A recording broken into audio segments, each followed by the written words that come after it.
Ява, чухте ли това? Така могат да звучат и твоите гърди, ако изгледаш клипа до край. Здравейте, брати и сестри, аз съм Ангел Митев и вярвам в Исус, че ме е изкупил. В днешното видео ще ви покажа 3 най-ефективни упражнения за гърди.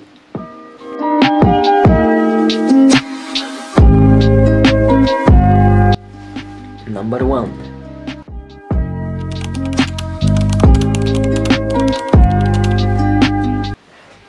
Така, първото упражнение, познай какво е. Да, разбира се, лежанката. Най-базовото упражнение и за мен най-доброто упражнение за гърди. Как да го изпълнявате? Трябва да си дигнете рамото нагоре, назад и надолу, за да може да заключите тази позиция на рамената и лактите, което ще ви помогне да вдигате с правилна форма. Понеже лежанката не е много безопасно упражнение и ако го правиш с неправилна форма, може да доведе до травма или контузия на рамото, гърдите, лактите, да. За максимални гейнове пак долу. Много хора, гледам, пускат до средата лежанката и викат, така трябва да се прави. Но. Не. Трябва да се пуска долу, просто няма да дигаш много тежко. Постепенно, понеже когато разтягаш и буташ догоре, ти вече имаш усет за тези килограми. Ти вече можеш да контролираш тези килограми. Бавно и с разтягане додолу и догоре. Горната лежанка и нормалната flat bench лежанка, по принцип учени показват, че горната лежанка за средната гърда също като flat bench лежанката. Долната гърда също, но горната гърда стимулира мъничко повече. Това показват науката, Science-Based Lifting, но аз лично предпочитам да се правя flat bench лежанката, защото това са кефи.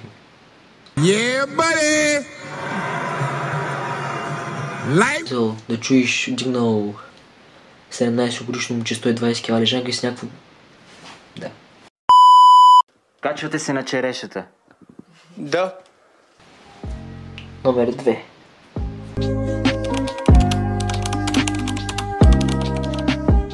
Номер 2 е пак лежанка, но горна и с дъмбели. Защо с дъмбели? Защото балансът там е по-труден и ще помогне много функции на тялото да се подобрят. Аз по принцип избирам горната лежанка с дъмбели, понеже можеш да разтегнеш мъничко повече с тях, отколкото с лоста. Изпълнявате го също както лежанката от преди малко, рамената горе, назад и надолу. Като заключвате рамото, лактите и абсолютно всичко, за да го изпълнявате перфектно. Бутате с тази част на дланта. Един съвет, не дейте разтваряте много широко вашата горна лежанка с дъмбели, ами да има малък радиус на наклоняване. Упражнението е уникално, особено пък ако вдигаш тежко там. Стимулира гърдата уникално. Хората буквално ще питат дали си бременен.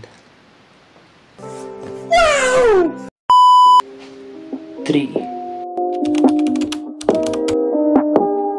Време и за последното упражнение.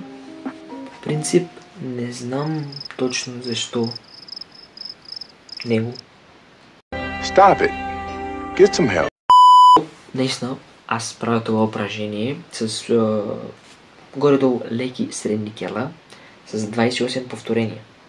След това 21 повторения с по-тежки и 14 с тежки. Наблягам повече на разтягането до край на чест флайса и наистина виждам много добри резултати от това упражнение.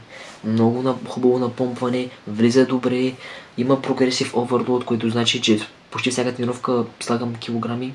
Просто много добро упражнение. Нямам точното обяснение защо, но го обичам. И да, това бяха 3 упражнения за стоманени гърди. Благодаря ти, че изгледах видеото до край. Искам да се абонираш, да лайкнеш клипа, ако ти е харесал. И помните, Бог на първо място. Той е най-важният и трябва да бъде най-важният в нашия живот. Бъдете благословени. Ти ме обичаш.